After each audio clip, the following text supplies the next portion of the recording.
ฮัลโหลสบายดีทุกคนมื้อนี้แม่บ้านจะมาเฮ็ดเมนูอ้อนกกระทาใส่ผักใส่หอมด้วยนัวเฮ็ดสูตรบ้านๆกินเองอันนี้แม่บ้านจะตำหัวกระเทียมหอมบัวหมักเพชรหัวสิงไคค่ะเรียบร้อยก็จะได้ประมาณนี้แล้วก็จะมีข้าวเบื่อกลางถ้วยน้อยมีเกลือมีน้ำปลามีผงคะนอขาดบ่ได้ก็เป็นหมักแคนแล้วก็ปลาแดกต่อมาก็จะเป็นมะเขือผักกาดผักซีเครื่องปรุงทั้งหมดก็จะประมาณนี้บัดนี้เฮาไปลงมือกันเลยก่อนอื่นเฮาก็จะตั้งหม้อข้างให้มันร้อนแล้วเฮาก็จะมาเอาน้ำมันพืชหรือน้ำมันมะกอกหั่นใส่พอประมาณแล้วเฮาก็จะมาคั่วเครื่องในที่ว่าแม่บ้านเอาไปตำหั่นแหละมะเพชรนี่ข่อยจะใส่ประมาณ10กว่าหน่วยนะเพื่อว่าเฮาก็ต้องเฮ็ดให้มันเอานัวๆเผ็ดๆหั่นนะเฮาก็จะคั่วเครื่องหอมให้มันเอาหอมนิดนึงแล้วก็หลังจากนั้นเฮาก็จะมาเอานกใส่แม่บ้านคิดจะกินหั่นนะหลังจากนั้นก็ใส่เกลือ1บวงน้อย1บวงกาแฟผงคะนอ1บวงน้ำปลา1บวง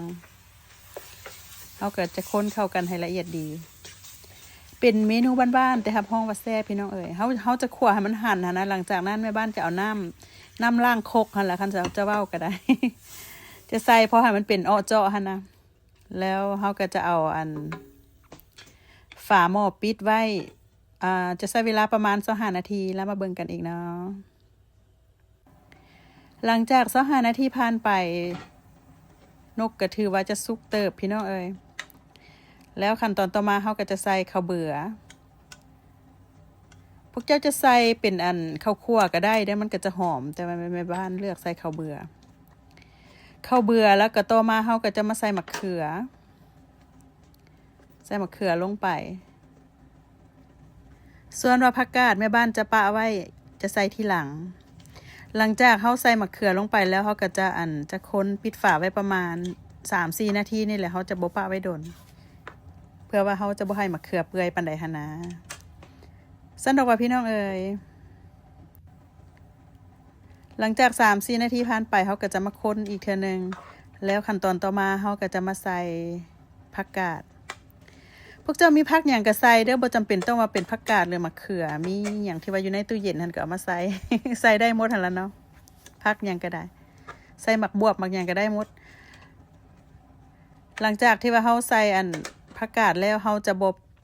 บ่ปิดฝาหม้อเด้อพี่น้องเพราะว่าผักมันจะซ้ำมันจะเหลืองเนาะ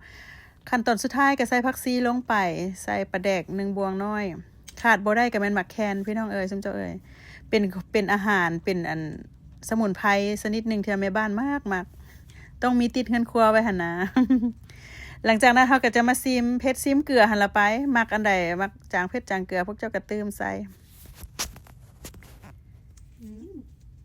อยากจะบอกว่าทั้งแซ่บทั้งนัวทั้งเผ็ดทั้งนัวพี่น้องเอ๋ยแซ่บอีหลีหรอหอมนกไป